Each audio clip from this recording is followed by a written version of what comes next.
মায়াবিনী গানটো কৰাৰ পিছত মানে কি সেইদিনা মই গানটো কৰিছোঁ ৰাতি, তেতিয়া অলমষ্ট ৰাতি পুৱাইছে আৰু তাৰপিছত ৰিজুৱে মোক কৈ আছে গানটো লিখি দিবৰ কাৰণে তাৰপিছত মই লিখিলোঁ গানটো কিবা এটা লিখি পেলাই তাৰপিছত ৰিজুক দিলোঁ। ৰিজুৱে পেণ্টৰ পকেটত ভৰাই থ'লে, পেণ্টটো ধুই দিলে।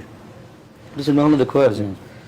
তো 4 দিনমান পিছত ৰিজুৰ লগত আকৌ লগ হ'লোঁ। তাৰপিছত ৰিজুক ক'লোঁ বোলো সেই গানটো ক'ত, সেইদিনা যে লিখি দিছিলোঁ। ৰিজুৱে ক'লে পেণ্টটো ধুই দিলে নহয়। ঘৰত খবৰ ল'লে, এতিয়া পেণ্টটো ধুই দিয়াৰ পিছততো সেইটো আৰু গান ক'ত হৈ থাকিব। এইটো ডাইলগ এটাও আছে, জুবিন গাৰ্গে খাই লিখিলে, ৰিজুৱে খাই ধুই দিলে।